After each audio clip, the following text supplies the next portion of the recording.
Next week, 5-day continuous trade blockade will be happen. শক্তের ভক্ত নরমের জম এই প্রবাদ বাক্যটি যেন সত্যি হয়ে গেল ভারতের বেলায়। বাংলাদেশ নিয়ে নানা হম্বিতম্বি করলেও ভারতীয় পররাষ্ট্র সচিব বিক্রম মিশ্রি বাংলাদেশ সফর শেষে ভারতে গিয়ে জানিয়ে দিয়েছেন শেখ হাসিনার বক্তব্য সমর্থন করে না ভারত। তিনি স্পষ্ট করে বলেছেন, বাংলাদেশের অন্তর্বর্তী সরকারকে নিয়ে ক্ষমতাচ্যুত শেখ হাসিনার সমালোচনায় ভারতের সায় নেই।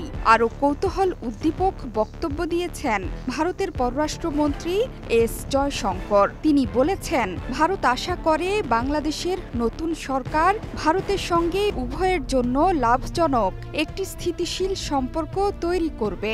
বাংলাদেশের সঙ্গে সম্পর্ক উন্নয়নে বার্তা দিয়েছেন, যা সম্প্রতি ভারতীয় সামাজিক এবং সংবাদ মাধ্যমে তৈরি উত্তেজনার সম্পূর্ণ বিপরীত।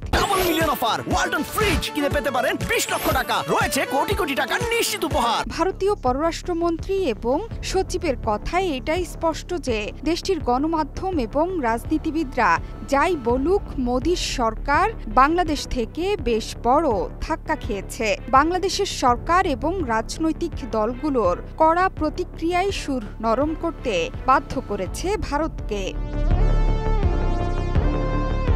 বিষয়টি আলোচনায় আসে যখন সোমবার ঢাকা সফর করেন বিক্রম মিশ্রি।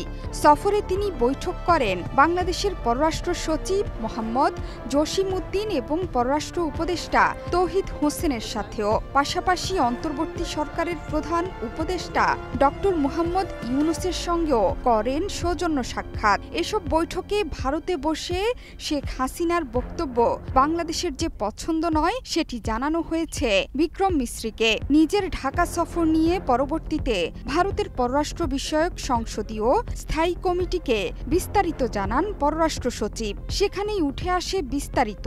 শেখ হাসিনার অডিও এবং ভিডিও বার্তা নিয়ে বিক্রম মিশ্রি বলেন, বাংলাদেশের অন্তর্বর্তী সরকারকে নিয়ে ক্ষমতাচ্যুত সাবেক প্রধানমন্ত্রী শেখ হাসিনার সমালোচনায় ভারতের সায় নেই। এটা নিয়ে দুই দেশের সম্পর্কে অস্বস্তিও আছে। বাংলাদেশের সঙ্গে ভারতের সম্পর্ক কোনো একক রাজনৈতিক দল বা একটি সরকারের মধ্যে সীমাবদ্ধ নয়। বাংলাদেশের জনগণের সঙ্গে সম্পর্ককে গুরুত্ব দেয় ভারত। বিক্রম মিশ্রি বলেন, শেখ হাসিনা তার মন্তব্যের জন্য ব্যক্তিগত যোগাযোগ ডিভাইস ব্যবহার করছেন। ভারত সরকার তাকে এমন কোনো প্ল্যাটফর্ম বা সুযোগ সুবিধা দেয়নি যা দিয়ে তিনি ভারতের মাটিতে বসে রাজনৈতিক কর্মকাণ্ড চালিয়ে যেতে পারেন। এটি তৃতীয় কোনো দেশের অভ্যন্তরীণ বিষয়ে ভারতের হস্তক্ষেপ না করার ঐতিহ্যগত রীতির অংশ। পররাষ্ট্র বিষয়ক সংসদীয় স্থায়ী কমিটিকে বিক্রম মিশ্রি আরও জানান, ঢাকা সফরের সময় তিনি অন্তর্বর্তী সরকারকে জানিয়েছেন, বাংলাদেশের সঙ্গে ভারতের সম্পর্ক একটি বিশেষ রাজনৈতিক দল বা একটি নির্দিষ্ট সরকারের মধ্যে সীমাবদ্ধ নয়। বাংলাদেশের জনগণের সঙ্গে সম্পর্ককে অগ্রাধিকার দিয়েছে ভারত। তারা বাংলাদেশের বর্তমান সরকারের সঙ্গে কাজ করবে। বাংলাদেশকে দক্ষিণ এশিয়ায় ভারতের বাণিজ্য ও যোগাযোগের বৃহত্তম অংশীদার হিসেবে ব্যাখ্যা করেন বিক্রম মিশ্রি। তিনি বলেন, সাম্প্রতিক বছরগুলোয় দুই পক্ষ রেল যোগাযোগ, বাস সংযোগ, অভ্যন্তরীণ নৌপথ নির্মাণ করেছে। তবে দুই দেশের মধ্যে যাত্রীবাহী রেল পরিষেবা স্থগিত হয়ে আছে বলেও জানান তিনি। বিক্রম মিশ্রি বলেন, উভয় পক্ষই তাদের উদ্বেগ ব্যাখ্যা করেছে। অনেক দোষী সাব্যস্ত সন্ত্রাসী, যাদের মধ্যে ভারত বিরোধী বক্তব্যে লিপ্ত থাকা ব্যক্তিরা রয়েছেন, তাদের মুক্তির বিষয়ে বাংলাদেশ কর্তৃপক্ষের সিদ্ধান্ত নিয়ে ভারতের গভীর উদ্বেগ রয়ে গেছে। পাশাপাশি সংবাদ মাধ্যমের অপতথ্য প্রচারের বিষয়টি তুলে ধরেছে ঢাকা।